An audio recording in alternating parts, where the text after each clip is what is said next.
2024 का जो लोकसभा चुनाव चल रहा है, क्या ये उदासीन है? क्या इसमें कोई इशू नहीं है? जैसा कि अब मीडिया में आ रहा है, सोशल मीडिया में भी ये बात कही जा रही है, और जो बड़े बड़े यूट्यूबर्स हैं जो गोदी मीडिया के खिलाफ हैं, वो भी ये कह रहे हैं कि ये इलेक्शन जो है वो लोकल इश्यूज पर लड़ा जा रहा है। और देखिए, यहीं पर आप कंफ्यूज हो जाते हैं। एक ओबीसी क्लास को, एक एसटी और एससी क्लास को किस तरीके से कंफ्यूज किया जाता है कि वो अपने रियल इश्यू से डाइवर्ट हो जाएं।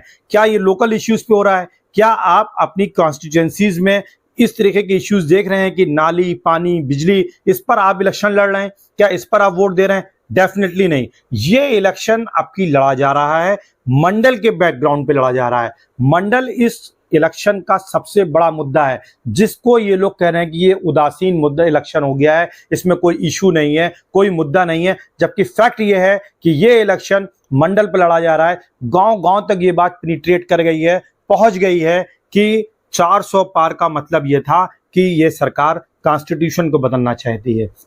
आज दलित और आदिवासी वोट संविधान को बचाने के लिए कर रहे हैं, और जो एक सोशल इंजीनियरिंग बीजेपी ने की थी, कहीं ना कहीं वो ब्रेक कर गया है। और वो ब्रेक इसलिए किया है, 2014 में दिखी, 2019 में पुलवामा के आतंकवादी घटना के बाद जिस तरीके से एक राष्ट्रवाद का उभार हुआ, उसके चलते जो बीजेपी के पक्ष में एक लहर आई, वो इंजीनियरिंग अब कहीं ना कहीं ब्रेक करती हुई दिख रही है। उसके अंदर जो इंटैक्ट एक इंटीग्रेशन था, वो डिसइंटीग्रेट होते हुए दिखाई दे रहा है। जो सोशल आर्डर था, जो सामाजिक समूह थे, वो धीरे धीरे बीजेपी से ब्रेक कर रहे हैं। उनके अंदर एक डाउट आ गया है, क्या बीजेपी संविधान बदलने जा रही है? क्या इस बार बीजेपी को वोट करने का खमियाजा आरक्षण को खोने के रूप में दिखाई पड़ेगा? और इसका फायदा कांग्रेस क्या और उसका इंडिया अलायंस जो है फायदा उठाते हुए दिखाई पड़ रहा है। क्यों? क्योंकि एक मैसेज इस तरीके का चला गया, क्योंकि बीजेपी के भी कुछ लीडर्स थे। राजस्थान की एक मृधा विधायक हैं, उन्होंने इस तरीके का स्टेटमेंट दिया। हेगड़े साहब एक कर्नाटक में नेता हैं, उनका एक इस तरीके का स्टेटमेंट आया, तो जिसके चलते ये बात बहुत दूर तक चली गई कि बीजेपी जो है चुनावों के माध्यम में से इतना बड़ा बहुमत प्राप्त करके कहीं ना कहीं संविधान को बदलना चाहती है, कहीं ना कहीं बीजेपी आरक्षण को समाप्त करना चाहती है। और इसको तार को जोड़ा जा रहा है 2003 में और 2 में, जब अटल बिहारी वाजपेयी जी की सरकार थी, उन्होंने भी एक संविधान समीक्षा आयोग बैठाया था। तो वो भी चीजें अब रिवाइव हो रही हैं, लोगों के दिमाग में ये बातें आ रही हैं। और इसके साथ साथ जिस तरीके से संविधान की प्रस्तावना को बदलने की बात चल रही है, ये भी एक महत्वपूर्ण विषय है। तो कुल मिलाकर के एक मैसेज, नेगेटिव मैसेज बीजेपी के रिगार्डिंग जो गांव गांव तक पेनिट्रेट कर गया है। और इसका डर सामाजिक जातियों को, जो कि सामाजिक आंदोलन से जुड़ी हुई हैं, जो कि सामाजिक न्याय से जुड़ी हुई हैं, जो कि राजनीतिक न्याय की मांग करती हैं, वो लोग अब संगठित हो रहे हैं। और वो इस बार बीजेपी के पक्ष में, जो फ्लोटिंग वोटर्स के तौर पर बीजेपी के लिए वोट कर रहे थे, वो कहीं ना कहीं शिफ्ट हो रहे हैं इंडिया अलायंस की तरफ। 2015 में आरएसएस प्रमुख मोहन भागवत ने भी एक स्टेटमेंट दिया था और आरक्षण की समीक्षा की बात की थी। वो बातें भी लोगों के दिमाग में अभी भी तरोताजा हैं, तो जिसके चलते ये सारी बातें उठ रही हैं।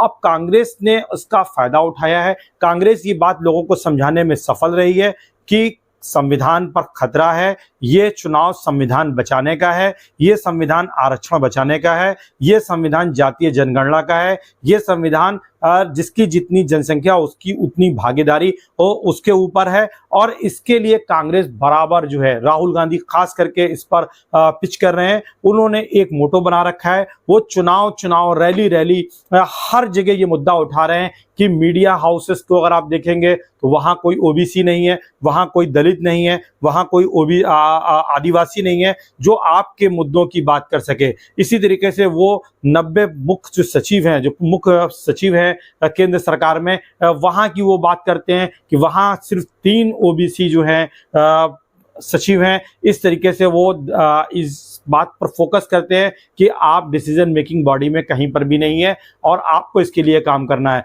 वो कारपोरेट घराने की बात करते हैं कि अगर 200 टॉप कारपोरेट घराने को लिया जाए तो उसमें कोई ओबीसी नहीं है, कोई एसटी नहीं है, कोई एससी नहीं है। और ये बात लोगों को पसंद आ रही है, इस वर्ग को पसंद आ रही है, और इसका इम्पैक्ट इलेक्शन में होना जा रहा है। तो आप ध्यान रखें, इस बार का चुनाव जो है मंडल की पृष्ठभूमि पर लड़ा जा रहा है।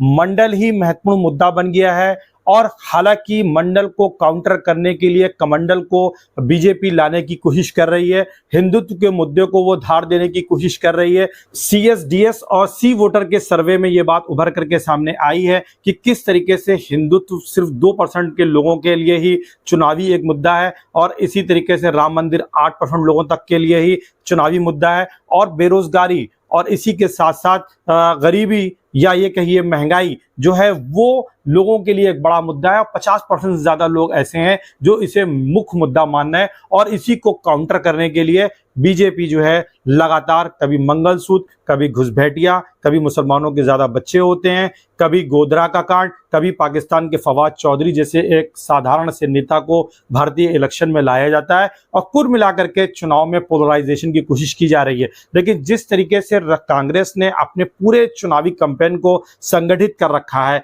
ऑर्गेनाइज कर रखा है, उससे एक बात तो बिल्कुल क्लियर हो गई है, स्पष्ट हो गई है कि कांग्रेस आपकी अपने सीधे सीधे टारगेट पर है कि हम महंगाई को उठाएंगे, हम बेरोजगारी को मुद्दा बनाएंगे, हम जातीय जनगणना को मुद्दा रखेंगे, हमारा संविधान बचाने का अभियान है, हम संविधान के लिए संघर्ष कर रहे हैं। और ये बात लोगों को, जो भारत की बहुसंख्यक जनता है, जो दलित है, जो पिछड़ा है, जो गरीब है, जो वंचित वर्ग है, उसको समझ में आ रही है। और क्योंकि वो पिछले 5 सालों में अगर देखा जाए रोजगार का समस्या जो है वो बहुत बड़ा समस्या उभर करके आया है, और जिस तरीके से जो प्रतियोगी परीक्षाएं हैं उनमें पेपर लीक हुए हैं, भर्तियां नहीं हुई हैं, बेरोजगारी एक बड़ी समस्या के रूप में उभर के आया है, महंगाई बहुत ज्यादा है, तो वो लोगों को समझ में आ रहा है, पसंद आ रहा है। और अगर कांग्रेस जिसके 52 MPs थे 2019 के चुनाव में, अगर ये जस्ट डबल हो गए तो ये 50 जो बढ़ेंगे